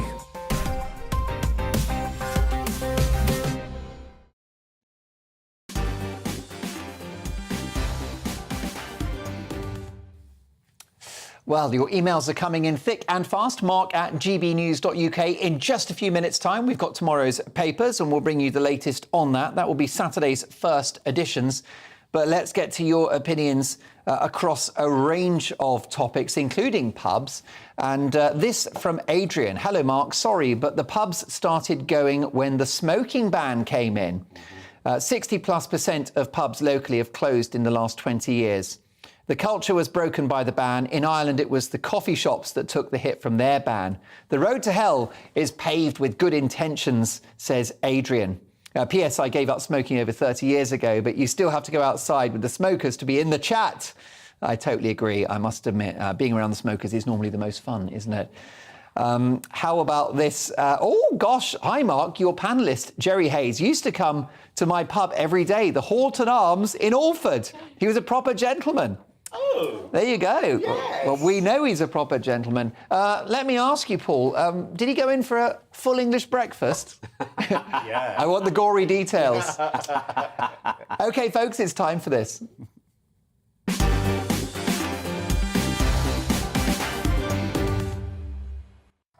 It's time now for Mark Meets, in which I speak to the biggest names in the world of politics, showbiz, sport, business and beyond. And tonight, I'm delighted to welcome a legend of rock journalism, Philip Norman, who's written the definitive biographies of the Beatles, the Rolling Stones and Elton John, to name just a few. Shout, the true story of the Beatles, Sir Elton, the definitive biography, John Lennon, the life, and Paul McCartney, the biography, are all considered classics of the genre and sold by the million. Such is the interest in these gods of popular music. What Philip Norman doesn't know about these out-and-out legends ain't worth knowing, and he joins me now. Hi, Philip. Good evening. Now, we've got a couple of gremlins in the system. Yes, I'll say that Philip, again. can Hi, you hear good me? Evening. Yes, I can. Very well, yes. Good evening. Oh, that's wonderful. Look, we've had trouble getting connected on the internet, but we were desperate to speak to you because you've written definitive tomes about all of these legends. Can we start with Paul McCartney? I think we can all agree an unadulterated musical genius. But why don't more people like the guy? Why is he perceived as a thin-skinned crank? Well, that's going a bit far. I thought myself for a long time that he was a bit fake because he was always trying to be nice, and that Lennon was the dominant partner in the Lennon-McCartney great partnership. But I learnt that I was wrong, in fact, and that McCartney actually, although he came from quite a disturbed family because his mother died when he was 14, he had a really terrific, wonderful father who never earned more than about £8 a week, but really sort of impressed on Paul McCartney and his brother Michael, the right values. And in a business which is absolutely full of egotistical, preening monsters, there is really a real person there, a real for creating original melody, like, on the level of Cole Porter or Irving Berlin. Is Paul McCartney's great crime, a bit like the Rolling Stones and Elton, is just that he didn't pop his clogs in the 70s. I'm so happy that all of these characters are still with us, but it doesn't make you cool, does it, living into your 70s and 80s? Well, funnily enough, it's made the Rolling Stones. I mean, you could not be more wrinkly than the Rolling Stones. They are still incredibly cool because their PR script was written for them when they were 18, 19 years old by a boy genius called Andrew Oldham, who told them to pretend to be wicked. And they've been pretending to be wicked for 60 years and made an absolute mint, as you know. Why are the Rolling Stones still so popular? Is it because their music is better than current music? Do they just not make them like that anymore? What was the magic of the Stones that is so enduring? Well, one has to admit, I mean, a songwriting partnership of Mick Jagger and Keith Richards is really second only to, in its sort of prolific nature, Lennon and McCartney. But it really is that they still have this kind of aura of wickedness. Even now they're tottery. Mick Jagger is going to be 80 next year. He's still singing like a teenager in that ridiculous voice. But that formula still works because that was the original formula for a rock band. And every other rock band that comes along, to some degree, wants to be like the Stones. Philip Norman, I've loved so many of your books, and I just wonder whether we don't make them like that anymore. What is it about that golden era of British and in particular English rock? The 60s, it was the Beatles and the Stones, and the 70s, Elton and David Bowie. These people are global superstars, and I just can't imagine that you'll be writing books about Ed Sheeran or Chris Martin in years to come. Well, what we forget, what is easy to forget, that in the 60s, which of course was a fantastic time for original songwriting, original music, there was an awful lot of terrible stuff around at the same time. And same in the 70s, even more. And I believe that, you know, there is always 2 or 3% of real talent around, and there always will be. True originality is what I'm talking about. And that still does happen because people are still born, you know, with fantastic ability. But in pop, it's very easy to get by on being mediocre. And a lot of people do that for years and years, you know, that have quite good careers at being okay, not too bad. But the real giants, they keep coming, but there's not many of them. Loved your biography of Sir Elton John, which started as Elton, and then, of course, he got the knighthood, so you did an updated version. This guy has been more successful, perhaps, than McCartney in keeping himself relevant. He's currently on the biggest grossing tour in the world at the age of 75, sold out arenas. He's going to do 2 dates at the Dodgers Stadium in Los Angeles this summer, an echo of his 70s glory days. He had 3 #1 singles in the UK charts last year and a #1 album. This guy's got staying power, hasn't he? Well, he has, but the difference, you see, is that Elton, all through his long career, has been seen to reinvent himself, to keep himself relevant, as you put it. But the thing with McCartney is he never had to reinvent himself. He is McCartney, and he has always been McCartney. It's the same with Elvis Presley. Elvis Presley didn't have to write songs like Lennon, McCartney, and Jagger, and Richard Nelson, and Bernie Taupin, because every song that Elvis sang, he made his own song. And so he's in a class completely on his own. So is McCartney. I'll finish with a nice, easy question, Philip Norman. Yeah. The better band, the Stones or the Beatles? The superior band? I think the Beatles have it, really, because, you know, they're not part of rock, they're not part of show business. They're in a firmament all on their own. But certainly they are very much, you know, it's a very close race, shall we say. Philip, are you planning any more rock biographies in the months and years ahead? Yes, well, I've just written a biography of George Harrison, which has just been finished. And I've also got a book coming out at Christmas, which is a memoir of various people I've met, like Stevie Wonder, Johnny Cash, James Brown, Berry Gordy at Motown, Diana Ross, those sort of people. In that case, could we extend an invitation to the studios? We'd love to see you face to face. It's certainly more reliable than broadband, and it would be great to hear those stories. Okay, make it a date. That's fine. Thank you. Well, we'd love to have you. A privilege to have you on the show, Philip. An amazing writer, an amazing rock journalist. Philip Norman there, if you're a fan of the Beatles. By the way, he's also written an amazing book about Buddy Holly as well, another genius, cut short, of course, in that car crash in the 1950s. So there you go. Philip Norman, brilliant stuff. Well, it's time now for this.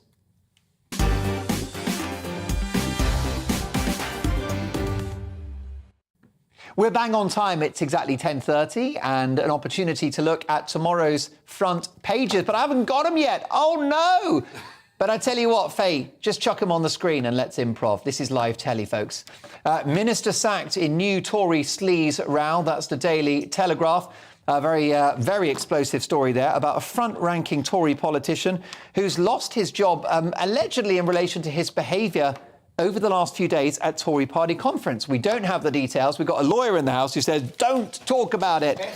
Best not. But Conor Burns has lost the Tory whip over claims of sexual misconduct at party conference. Meanwhile, Biden's nuclear Armageddon warning unwise, says Macron. Emmanuel Macron last night rebuked Joe Biden after the United States president warned of a potential nuclear Armageddon. National security officials in Washington scrambled to reassure US allies and the American people that Mr. Biden's comments were not triggered by any new intelligence that Vladimir Putin was preparing to use nuclear weapons in Ukraine. Now, I've said that in the past, that I consider Joe Biden to be a national security threat, not just for America, but for the West, and I think we're seeing more evidence of it in tomorrow's front pages.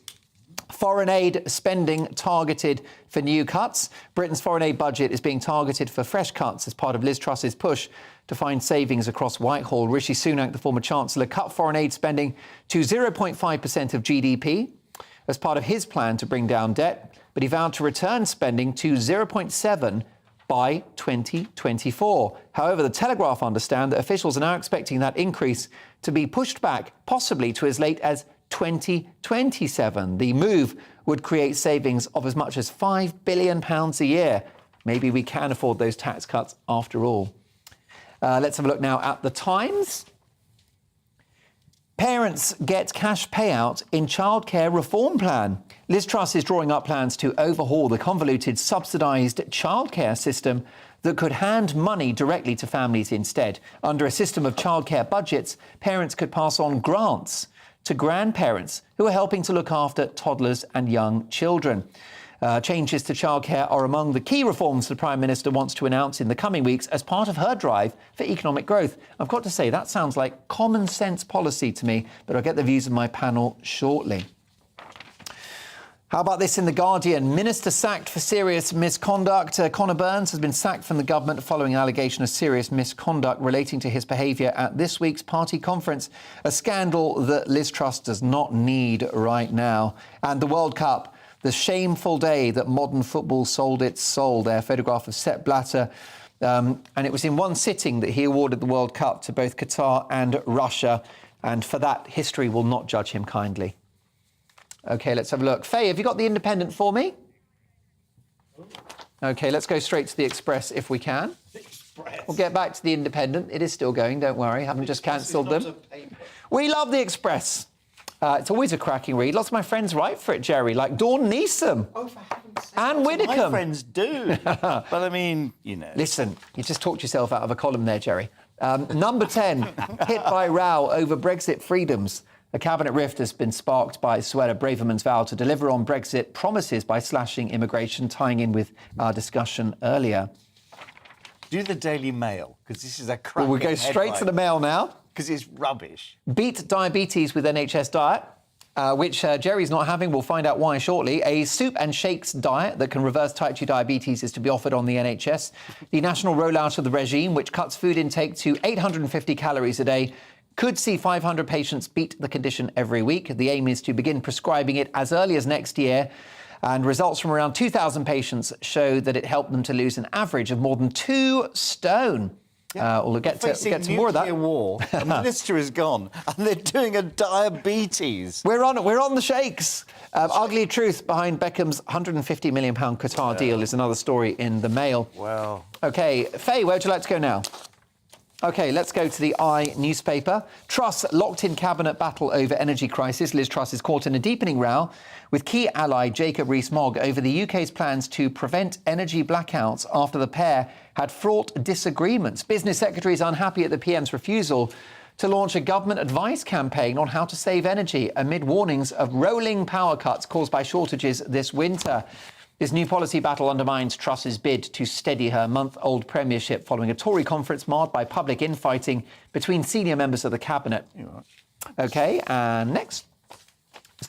Sun newspaper now. Holly and Phil dock in sex probe. This morning's resident cosmetic doctor is being probed by the GMC over alleged sexual misconduct. Oh, dear. OK, the Mirror next. New COVID surge, booster jab crisis. Millions of older people are still to get their COVID-19 boosters as cases rocket. Virus hits older people more, but only 1 in 5 over 50s has had a vaccine top-up.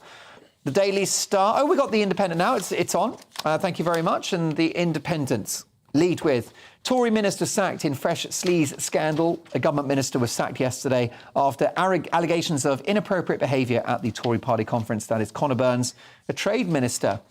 Poor old Liz Truss. It doesn't rain, but it pours, does it? And last but not least, The Daily Star.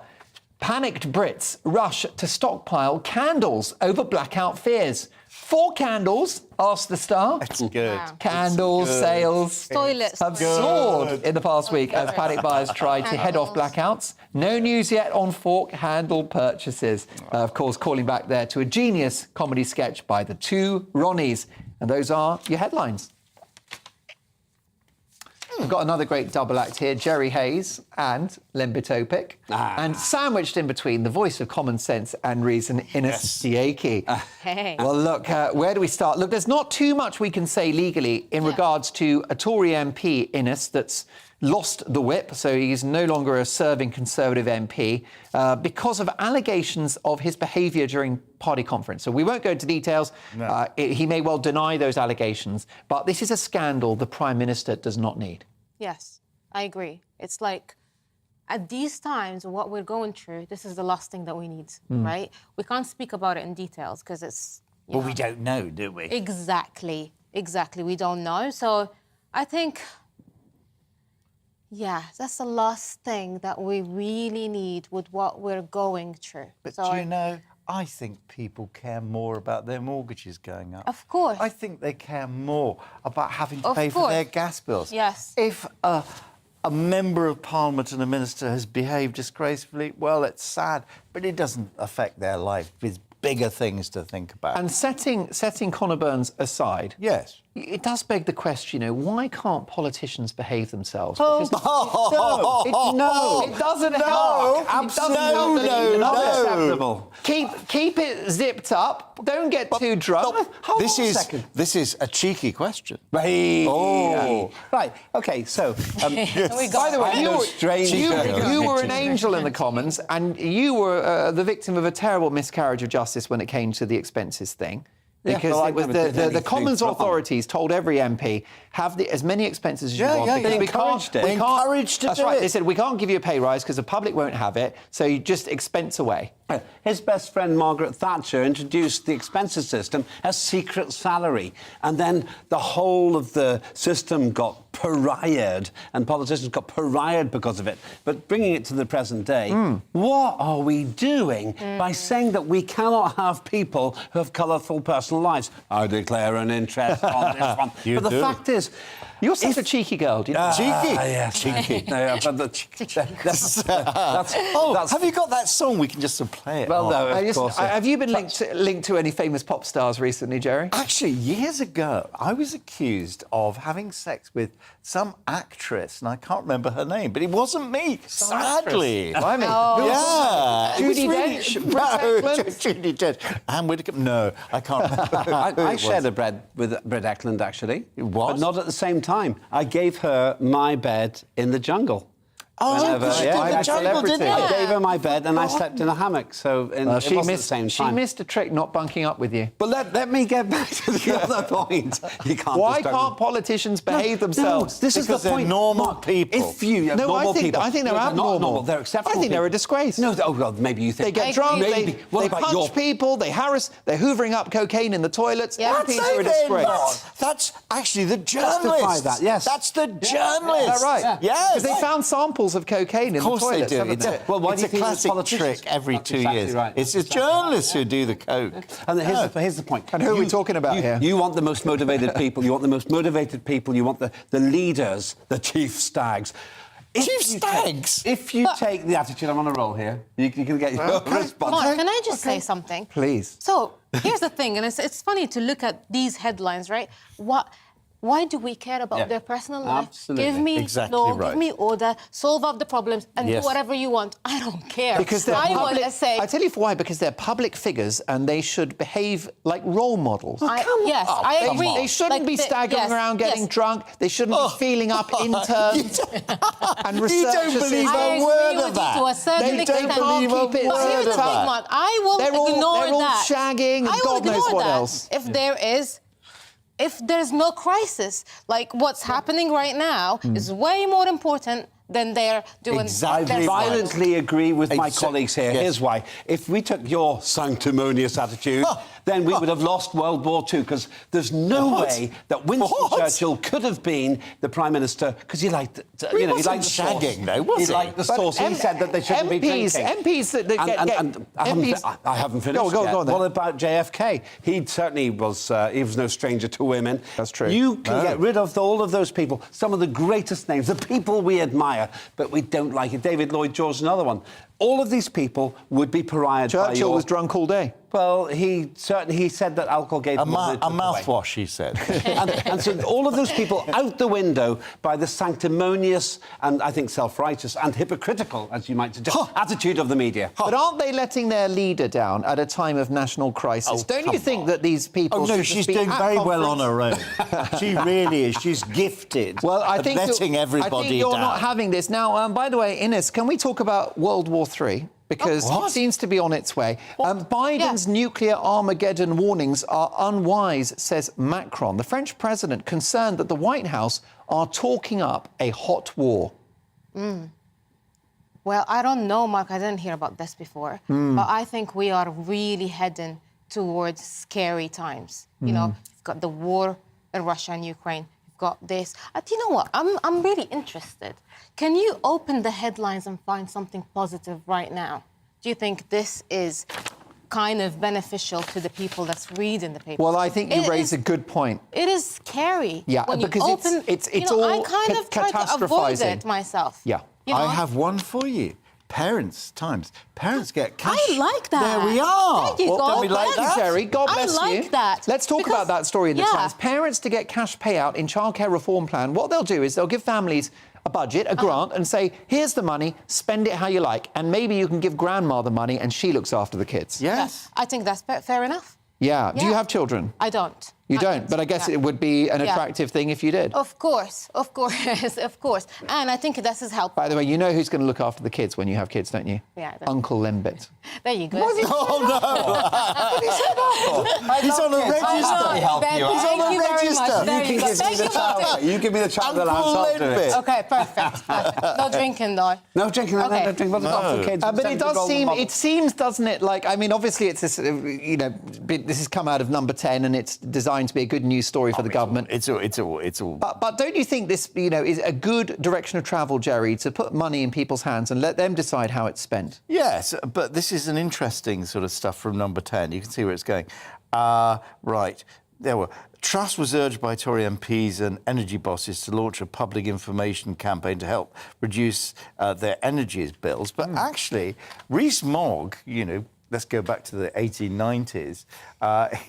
He was actually putting this forward. See what you did and there. Liz Truss was saying, no, I'm ideologically against it. I just don't know. So this is all sorts of rubbish coming out from Number 10. And this residents, now this is an interesting one, residents living near proposed fracking sites will be offered £1,000 to consent to gas wells near their homes. Actually, that's a big story. Yeah. It really is a big story. And that's the way to do it, carrot rather than stick. Incentivise people.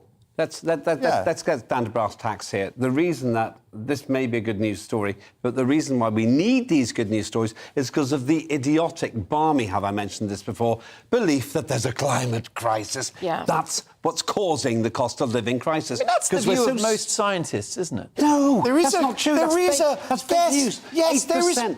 Don't you believe there's a climate crisis? No, I don't think so. But look, you've got an asteroid named after you. Yeah, but that's not my fault.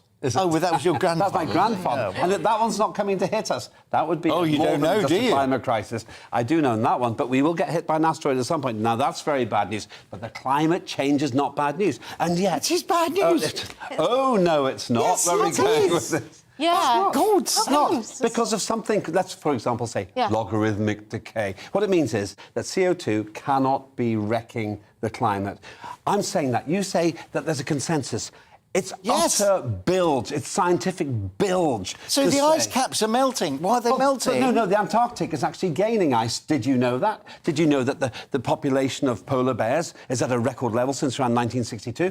What we've now got is this idiotic, balmy agenda based on the false belief, the climate fraud that CO2 is wrecking things. That's what's causing However, you must be pleased that Truss wants to frack and that she wants to use the resources beneath our feet. I might be in a minority of one on this panel here, but I do agree with that because there's at least £1 trillion worth of gas. It's not like we're not using gas. We're just importing it. But Kwasi Kwarteng, who was the Minister for Business and Energy, said that was a load of old rubbish. Yeah, well, he would say that, wouldn't he? No, but he's changed now, hasn't he? Well, he has changed his view. When it comes down to it, And we haven't got time to go into it now, I know. A climate denier? There is no. You're the climate denier. The climate has always changed. And you foolishly, some would say, claim that the human race is so arrogantly powerful it can stop the climate from Mark, changing. would you let me out for a moment just so I can get him committed to a pace of safety? You see, that's what you get, an ad hominem attack. Now, I thought more of you. Ad hominem. I thought more of you. Okay, no fight. There's enough hot air in this studio to drive up global temperatures, let me tell you. We've got another part coming. We've saved our best till last. It's just possible that Ines and myself, we may get a word in edgeways, but I can't promise. More from the papers next, including is buy now, pay later a trap for consumers? Marks and Spencers are doing it, but is it bad news for hard-pressed Brits, or is it welcome help? Also, should cab drivers leave passengers in peace? Do you like chatting with a cabbie? And as they win the right to host Eurovision, is Liverpool the best of Britain? Lots more from the papers. See you shortly.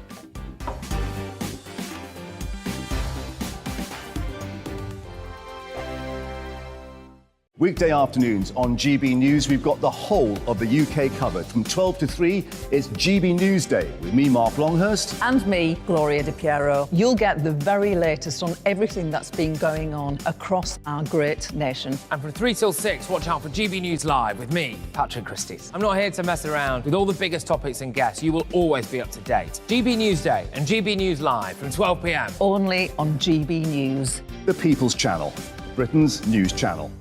Hello there, it's Eamon Holmes here from Breakfast on GB News. We're not just on your television and your screens, you know. We're on DAB plus digital radio, so you can listen to your favourite shows on the move. If you've not yet listened to GB News Radio, it's very simple. We're on your radio player and TuneIn apps, on your smart speaker, phone or tablet, or online at gbnews.uk. Take us with you wherever you go. GB News Radio. You never have to miss a moment of the People's Channel. Join my show Farage, 7 p.m. till 8 p.m. Monday through Thursday. And there you will get opinion, analysis, debate, and I'll cover stories that nobody else dares to touch. You've been cancelled. Join the club. Oh, my goodness me. And then for the last 15 minutes, talking pints. We're over a drink. We have a civilised conversation with someone. We very often disagree, but we do it in a grown-up way. Come and join me on Farage. Hello, I'm Simon Evans. Join me on GB News for Headliners at 11 p.m, where I'll be joined by two of the country's top comedians as we take a look at tomorrow's newspapers tonight. If it's a big story, we'll be covering it, I guarantee, but we'll also have some fun along the way. That's GB News Headliners at 11 p.m. We won't put you to sleep, unlike some of the other paper review shows out there. So join us, 11 p.m, 7 nights a week.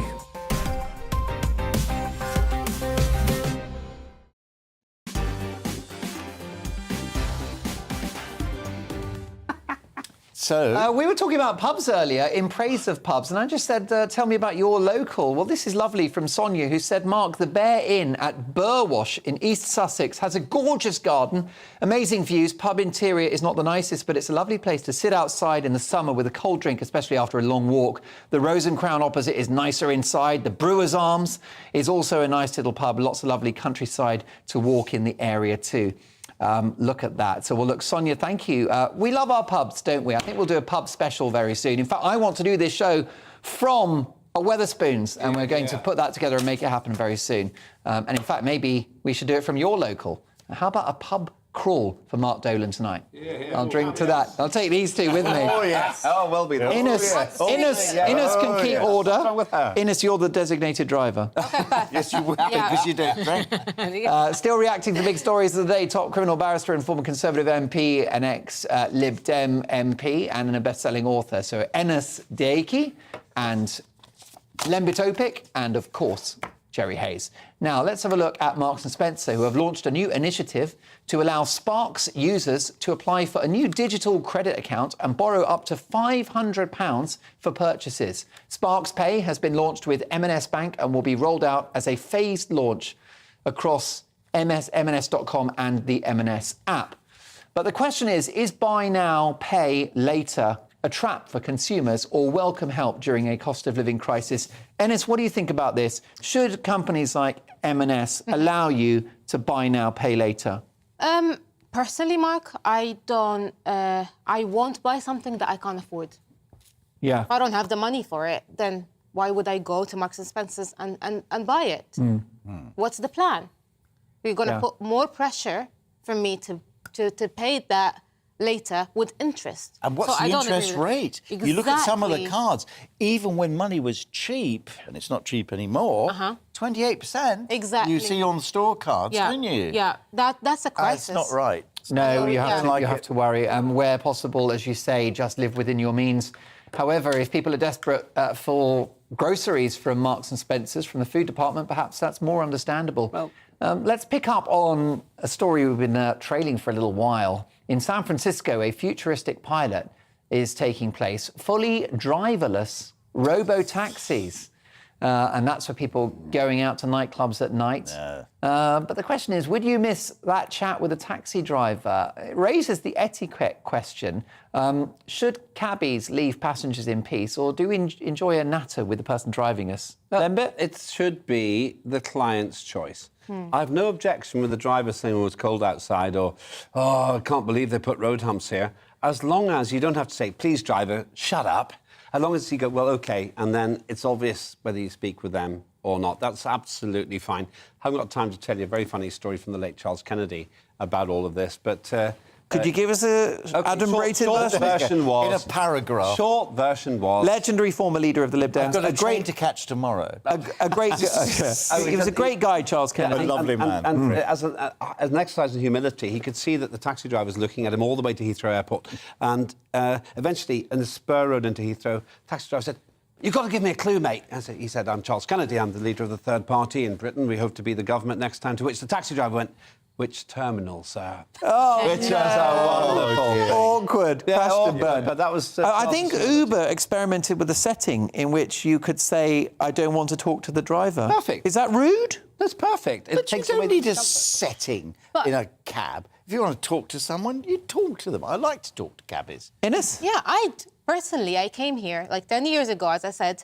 I loved my chat with the taxi drivers because they gave me their opinions. They told me to go here, go to Westfield. It's amazing. You know, you should go here. I loved that chat. They were the introduction to the UK, and I love it. Yeah. So don't shut them up, please. No, I was in the back of a cab. I was in the back of a black cab on the way to Energy Questions. Peter Walker was the Secretary of State for Energy. And the cab says, yeah, you're that Jerry Hayes, aren't you? Yeah. He says, you'll never believe who had the back of the cab. That Tony Benn. You're never going to believe what he's going to ask at Energy Questions there. I said, no, just tell me. So I rang up Peter Walker, who completely destroyed Tony Benn's question. Oh, no. Because of a good cab driver. Well, listen, we love cabbies on Mark Dolan tonight and on GB News. We've got so many cabbies that listen on GB News, on DAB+, including the black cabbies, who I think are the very best in the business. Black cabs matter. Because they you're really do. Safe. Yeah, you are can safe. Put your daughter They're the best in the business. Your child. If you're listening now, give us a toot. We love our cabbies. We do. Listen, just a few seconds to celebrate Liverpool, who are going to be hosting Eurovision next year. They beat Glasgow to it, which is a beautiful city. But in praise of Liverpool, what a place. What do you guys most like about Liverpool? For me, it's the Royal Albert Dock. I just think it's absolutely beautiful. Love the modern art gallery there. It's got so much going for it. I think Liverpool is interesting because it's got scale, but yet a small footprint. It's a small, great city, and I love it. As a European Eurovision Song Contest veteran, I've attended, actually. Why? Because it was in Estonia and the Prime Minister asked me to go. Of course. I thought maybe you were like part of a combo. No, but Estonia did. I can see you tearing off your skirt. Well, it's time to make your mind up about that one. So is that a euphemism or something? Do you remember the old Bucks Fizz? Yes, of course I do. But look, we only got a couple of seconds. What do you like about Liverpool? I love it. Everything. I love it too. Been once, and I will definitely go again. It's beautiful. The Liver Birds. City. There you go. What a place. And we didn't even mention the Beatles. We've got so many viewers in Liverpool. Congratulations on that wonderful Eurovision award for next year. Look, I'm back tomorrow at 9 for another Mark Dolan tonight. Loved having your company. Stick around for headliners. See you shortly. Hello, I'm Aidan McGivern from the Met Office. Following Friday's lively weather, the wind, the rain, the showers, it's actually a fine start this weekend with sunny spells for most, but there is more wind and rain on the way. Another frontal system approaching, a deepening area of low pressure out in the Atlantic. Ahead of that, a ridge of high pressure builds in following Friday's active front, which Still clears the southeast during Friday evening, but once that's gone, well, actually the winds fall a bit lighter. We'll see clear spells in many places. Still a few showers into North Wales, North West England, Western Scotland, Northern Ireland. But elsewhere, with largely dry weather overnight and clear spells, lighter winds, temperatures in some sheltered spots around, say, parts of central England, East Wales, 2 to 5 Celsius. Nevertheless, a bright start to the day for many on Saturday. Still 1 or 2 showers for North Wales, North West England during the morning. They tend to disappear into the afternoon, but they'll continue across the north of Northern Ireland and Western Scotland through much of the day. Turning cloudier and breezier here, feeling